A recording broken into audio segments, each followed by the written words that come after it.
Oseguera Cervantes maarufu kama El Mencho, mfanyabiashara mkubwa wa kuuza dawa za kulevya aliyekuwa akisakwa zaidi nchini Mexico, huku akiongoza kundi la Jalisco New Generation Cartel Menecio El Mencho, ameuawa katika operation ya kijeshi nchini Mexico baada ya serikali ya Marekani kutoa msaada wa kijasusi.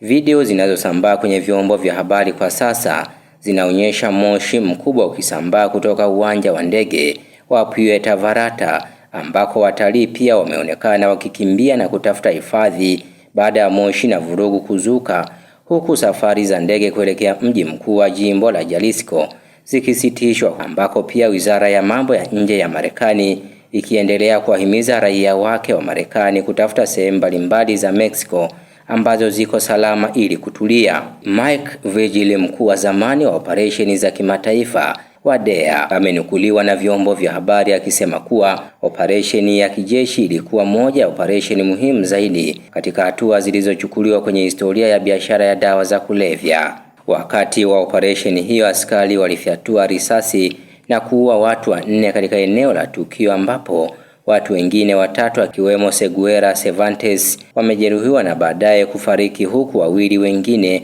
wakikamatwa na magari ya kivita na kurusha roketi. Mauaji ya mfanyabiashara huyo mwenye nguvu za dawa za kulevya yalisababisha vizuizi viwekwe barabarani kwa saa kadhaa, ikiwemo magari yanayowaka moto katika eneo la Jalisco na majimbo mengine, zikiwa mbinu za kawaida zinazotumika na magenge ya kihalifu kuzuia shughuli za kijeshi.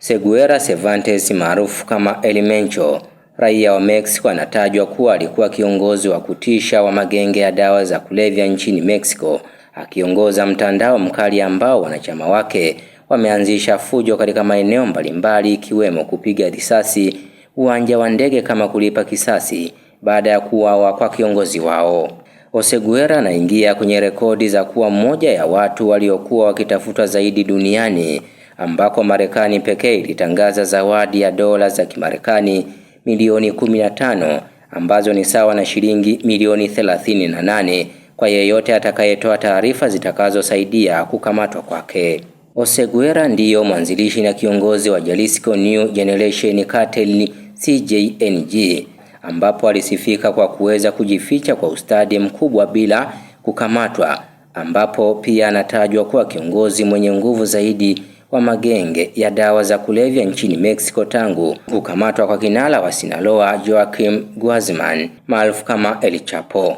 Oseguera mwenye umri wa miaka 59 aliyezaliwa Julai mwaka 1966 huko Michoacan, Mexico, na kisha kuhamia Marekani na kuhusika kwa kina katika biashara ya dawa za kulevya kuanzia miaka 1990, ambapo rekodi zinaonyesha kuwa mwaka 1964 alihukumiwa katika jimbo la California kwa kosa la kula njama ya kusambaza heroin na alitumikia kifungo cha miaka 3 gerezani. Baada ya kurejea Mexico, Oseguera alifanya kazi kama askari polisi katika jimbo la magharibi la Jalisco, lakini muda mfupi baadaye alirejea tena katika shughuli zake za uhalifu, ikielezwa kwamba alijenga ushawishi wake katika ulimwengu wa siri wa biashara ya dawa za kulevya na hatimaye akawa kiongozi wa moja ya himaya zenye nguvu na ukatili mkubwa zaidi za uhalifu nchini humo.